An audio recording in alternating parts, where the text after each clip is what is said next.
तो हेलो बच्चों, कैसे हो आप लोग? ठीक है सर।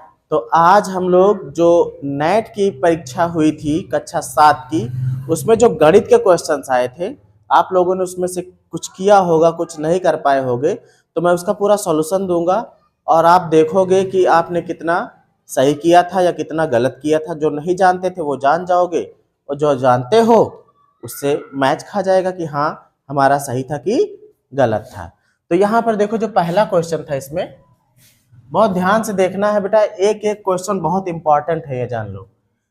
परिमेय संख्या के संबंध में सत्य कथन है। यहां पर कुछ कथन दिए गए हैं, 1 2 3 4 कथन दिए गए हैं। चारों में से कोई एक कथन सत्य है, आपको ढूंढना है।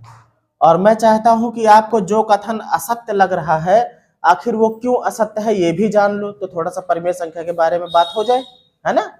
परिमेय संख्या के बारे में मैंने बताया था कि वे संख्याएं जिन्हें P बटा Q के रूप में लिखा जाए, P बटा Q के रूप में लिखा जाए, लेकिन Q जो है वो 0 के बराबर नहीं होना चाहिए। और जो P और Q हो ये क्या होने चाहिए? पूर्णांक होने चाहिए। क्या होने चाहिए? पूर्णांक। पूर्णांक दो तरीके के होते हैं, कौन कौन से? धन पूर्णांक भी होते हैं और ऋण पूर्णांक भी होते हैं, है ना। बात समझ गए? तो कहने का मतलब ये है हमारा बेटा कि अगर कहीं ऐसे लिखा मिले 3-3/2, तो ये एक परिमेय संख्या है। क्या है? -3 एक पूर्णांक है जो कि ऋण पूर्णांक है, और 2 जो है धन पूर्णांक है। P बटा Q के रूप में लिखा हुआ है। Q जो है वो 0 नहीं है और ये दोनों पूर्णांक भी है। तो इसे हम क्या कहेंगे कि ये क्या है? परिमेय संख्या है। क्या है?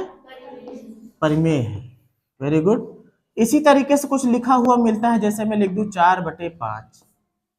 क्या ये परिमेय संख्या नहीं है? है। क्या ये भिन्न नहीं है? है। मतलब जो भिन्न है वो परिमेय भी है। आ? मतलब जो परिमेय है वो भिन्न भी है। नो, सही बात है। देखो, भिन्न की परिभाषा में आप देखोगे हमेशा उसमें धन पूर्णांक मिलेगा। क्या मिलेगा? कहीं पर माइनस लगा हुआ भी मिला होगा तो एक भिन्न से दूसरी भिन्न को घटाने के लिए लगा मिलेगा, यहाँ पे लगा हुआ मिलेगा, लेकिन कभी यहाँ माइनस भिन्न में लगा हुआ नहीं पाओगे। तो ये जो है ये क्या है? ये भिन्न भी है और परिमेय भी है। भिन्न व परिमेय दोनों है ना। मतलब परिमेय के अंदर भिन्ने आ जाती है ना, क्योंकि इसमें धन पूर्णांक और ऋण पूर्णांक दोनों रहते हैं। और भिन्न में तो केवल कौन सा पूर्णांक? धन पूर्णांक, है ना। तो बड़ा कमरा किसका है? परिमेय का है। उसके अंदर 2 खिड़कियां हैं, धन पूर्णांक वाली और ऋण पूर्णांक वाली। लेकिन भिन्न का कमरा छोटा है, एक ही खिड़की है, कौन सी? धन पूर्णांक वाली। तो परिमेय कहता है कि तुम चाहो तो अपना कमरा उठा के हमारे में शिफ्ट कर दो, या ना भी ले आओ तो हमारे यहाँ रह सकते हो, धन पूर्णांक वाली खिड़की हमारे यहाँ है। ठीक है। तो ये जो है ये भिन्न और परिमेय दोनों है, लेकिन ये केवल परिमेय है। ये केवल परिमेय है। परिभाषा आपको स्पष्ट हो गई? भिन्न और परिमेय में अंतर पता लग गया, है ना। अब यहां पर देखो, पहला कथन क्या था कि -5 बटा -7 एक ऋणात्मक परिमेय संख्या है। क्या ये ऋणात्मक है?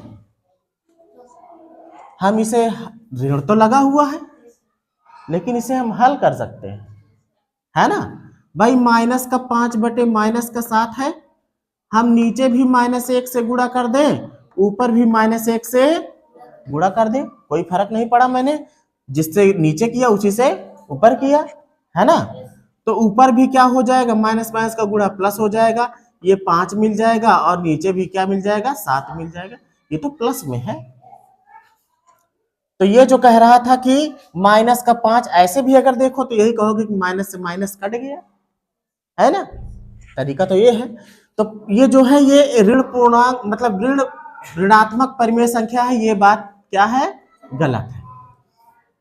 फिर कह रहा प्रत्येक भिन्न परिमेय संख्या होती है। ये बात तो सही है, जितनी भी भिन्न है वो सब परिमेय संख्या है। परिमेय संख्या का कमरा बड़ा है, उसके अंदर भिन्न भी है ना, क्योंकि उसके अंदर प्लस वाले और माइनस वाली दोनों तरीके की संख्याएं आती हैं, है ना। तो ये बात तो सही लग रही भाई, प्रत्येक भिन्न परिमेय संख्या होती है, ये बात तो सही है। इसकी चर्चा कर लेते हैं। सभी परिमेय संख्या भिन्न होंगी, ये बात नहीं सही। अब ये परिमेय संख्या है, बताओ ये भिन्न कही जाएगी? नहीं कही जाएगी, इसमें तो ऋण पूर्णांक लगा हुआ, भिन्न में ऋण पूर्णांक नहीं होता है, तो ये कथन इनका क्या हो गया? गलत हो गया। शून्य एक धनात्मक परिमेय संख्या है। शून्य संख्या रेखा आपने पढ़ा था, बीच में रहता था बेचारा जीरो, दाहिनी तरफ रहते था 1 2 3 डॉट डॉट डॉट जितना चाहे, इधर -1 -2 -3, मतलब इधर ऋणात्मक संख्याएं थी, है ना, ऋण पूर्णांक रहा करते थे, और इधर धन पूर्णांक। लेकिन ये जीरो वाला जो था ये ना ऋण पूर्णांक है और ना ही धन पूर्णांक है। लेकिन ये क्या कह रहे हैं कि शून्य एक धनात्मक परिमेय संख्या है। जब वो ना ऋण है ना धन है तो फिर उसको हम धनात्मक कैसे कह सकते हैं? शून्य जब ना तो ऋण पूर्णांक है और ना ही धन पूर्णांक है, वो केवल और केवल क्या है? पूर्णांक है। क्या है? पूर्णांक है। और भाई पूर्ण संख्या जो बनी थी इसी की वजह से तो बनी थी, है ना, जीरो की वजह से। तो ये कथन भी हमारा क्या हो गया? गलत। सही अगर आप लोगों ने इस बी वाले को किया था तो सही हो, है ना। अब इसके बाद आ जाते हैं दूसरे प्रश्न पे। यदि रेखाएं परस्पर संपाती, एक शब्द यहां पे आ गया संपाती, जिसको इसका मतलब समझ में आ जाएगा वो इसको कर ले जाएगा। यदि रेखाएं परस्पर संपाती हो तो उनके बीच का कोण होगा। तो पहले संपाती आए तभी तो हम समझ पाएंगे, है ना। संपाती कहते हैं एक ही रास्ता पर जाएं, एक ही रास्ते पर जाएं।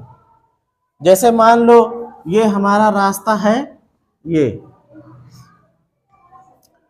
तो एक रेखा इसी के ऊपर जा रही है, हाँ, दूसरी भी इसी के ऊपर जाए, रास्ता ना बदले, तो इन दोनों रेखाओं को क्या कहा जाएगा? संपाती रेखाएं।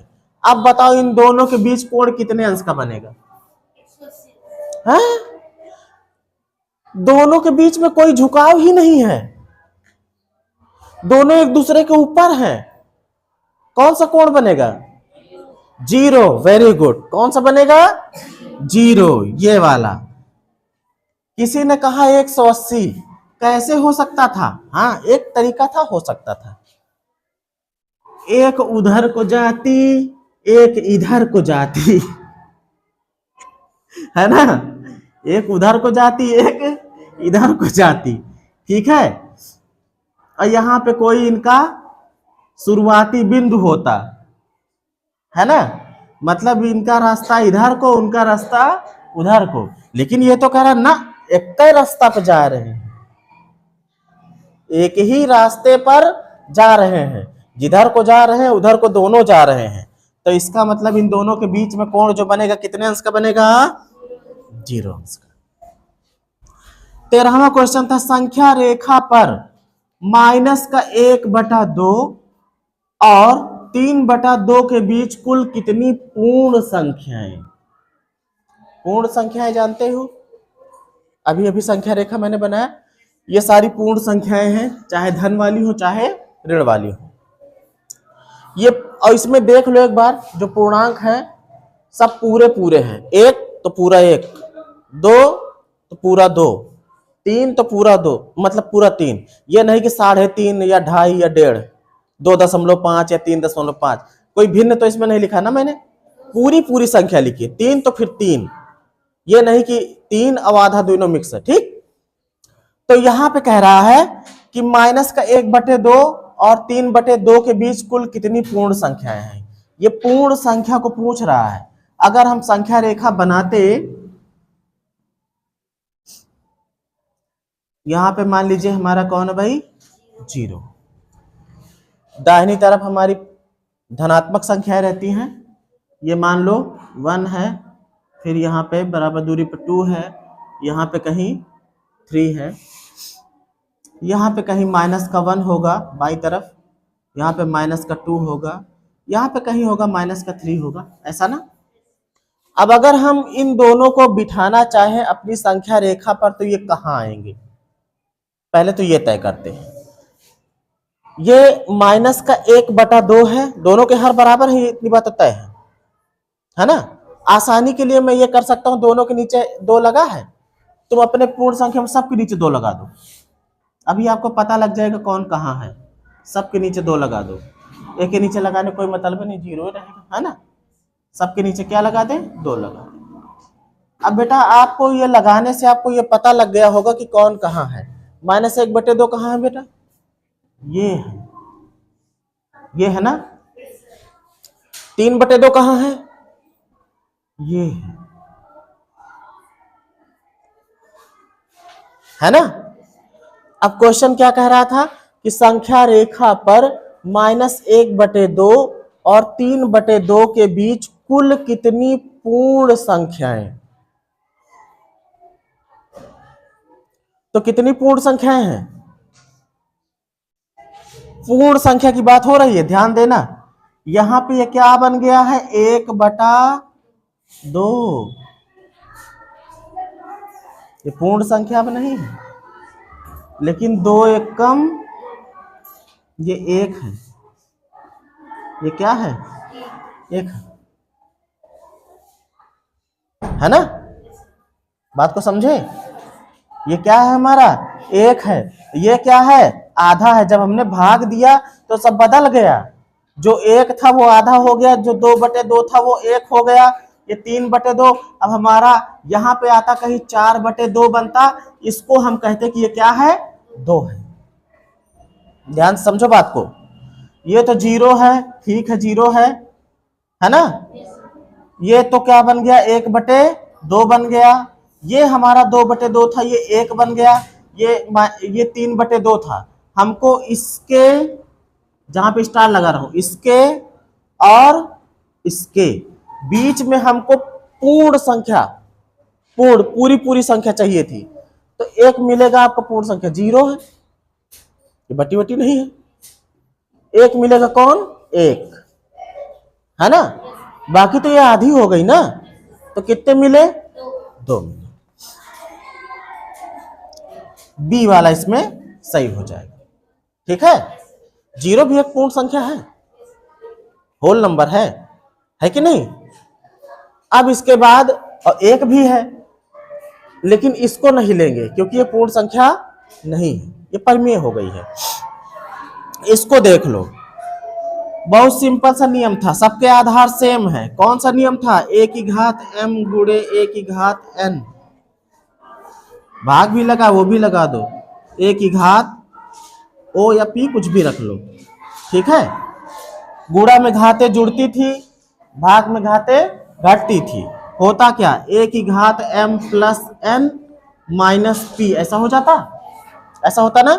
तो वैसा इसमें कर देना चाहिए था। क्या करते हम, 35 की घात 7 ये तो प्लस होगा ना दोनों का बेटा, 7 + 6 और माइनस कितना, 12। आगे जब काम करते इसको तो ये हो जाता 35 की घात, ये दोनों जुड़ते 7 × 13, 13 में से 12 निकल जाती, कितना मिलता, 1, और एक घात लगाते नहीं, मतलब ये समझो कि 35 का 35 ही हमारा बचता। विकल्प कौन सही होता, डी, ठीक है। जिसका ये आया था उसका ठीक है, कुछ और आया था वो भी ठीक है। अब तो जान गए।